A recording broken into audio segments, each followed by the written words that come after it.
Hello, and welcome back to Trilogy Month, where we are on the second to last week of Trilogy Month. Yes, we're week three now. So in case you're new here and you don't know what I'm referring to by Trilogy Month, this past month I've been reviewing a new trilogy every Monday, Wednesday, and Friday. Week one was the Back to the Future franchise. Last week was the sequel Star Wars series, which I'm not sure how much of a backlash that one was because I pre-record these a month in advance. And this week is Spy Kids, if you can tell by the title and the thumbnail. And yes, this is a VHS copy of Spy Kids because that is how I elated to watch this movie, to rewatch this movie, because I love this movie. I grew up with this movie. I grew up with this franchise as a kid. We're talking 23 years ago now. When I was three, I was 3 years old when this came out, and I absolutely loved it then. I've loved it every rewatch since, and especially now, after literally just finished rewatching it and on VHS, I love it even more. It was so nostalgic for me to watch it on VHS because I brought that TV downstairs because I've been trying to figure out what way I want to watch it. Do I want to watch it up here, in my chair that isn't as comfortable, or do I want to watch it downstairs? And if it looks like I'm sweating, because I am sweating, is because I have the heating on for the past hour and it's like super warm now in this house, which is why I'm sweating a lot. So, yeah, this movie honestly has no right to be this good.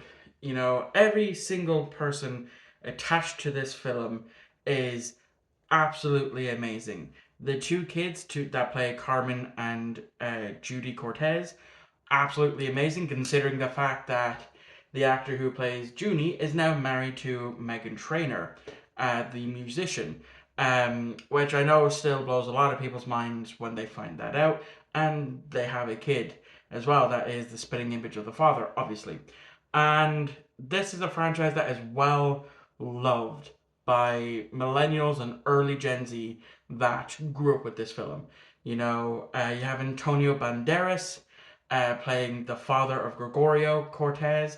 You have Carla. I'm going to butcher this last name. I'm not. I'm not even going to bother trying to pronounce her last name. She played Ingrid Cortez. We also have Alan Cummings as Floop.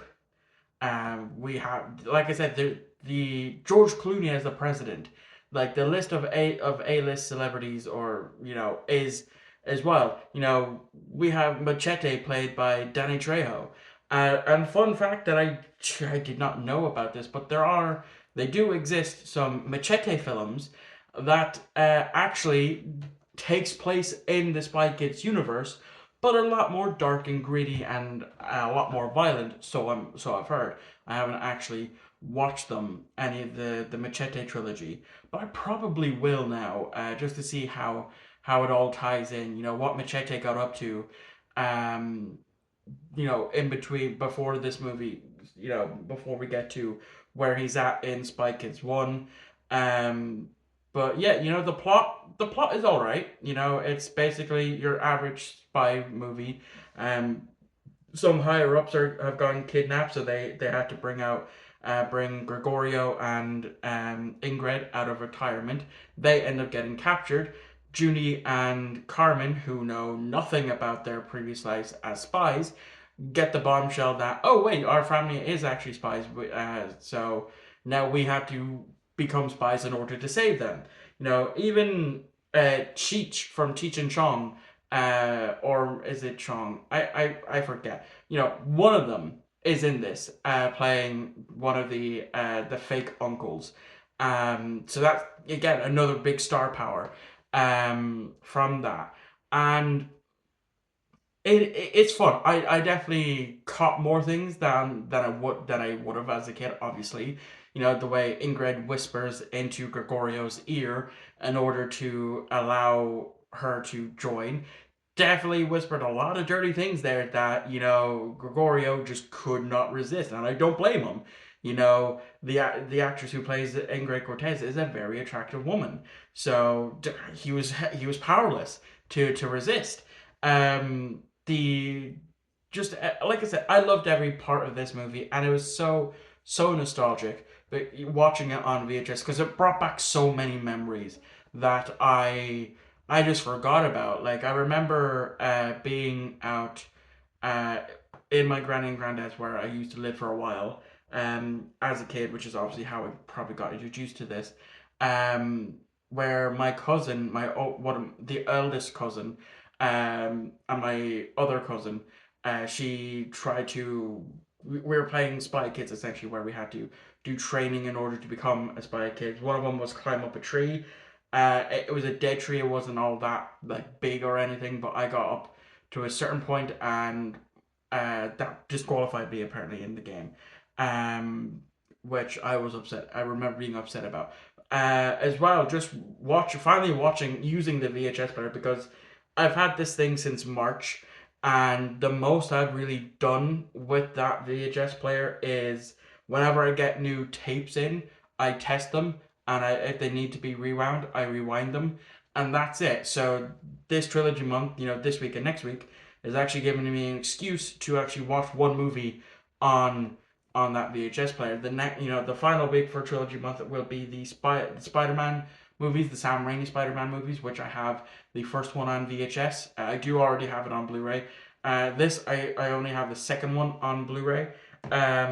But that's besides the point. But like I said, I do love it. I love the second one. I think the second one might be the best. But I also love the divisive third movie, Spy Kids 3D. I absolutely love that movie. Granted, I haven't seen it in probably near 15, 20 years. So by the time I get to rewatch it, on Friday for Friday's review, my opinions might have changed. But it's action packed. It's funny. There are definitely a lot of times where I literally laughed out loud. Like there's one scene where they're in the safe house. Junie has on the spy glasses, and he screeches a bit whilst looking at Carmen, and she's like, "What did you see?" And he just fires back with "you," and that was the sickest burn I have ever heard. Definitely one of the top sickest burns out there. And I literally laughed a good bit at that. The Thumb designs is very interesting. Very very stupid. There's definitely some gags in there. Funny enough, with this movie, not a lot of fart jokes or that type of humor. There are some, but they're like very few and far in between, and it's like it kind of takes the being a children's movie serious. The action is good. The spy gear. I remember wanting a lot of that spy gear as a kid, and even watching it now, as a 26-year-old male, I'm just like, some of that stuff is still fucking cool. Bubblegum that like is acts as an EMP to certain robots where it just knocks them out cold. That's fucking cool. That's something I wish we had in real life.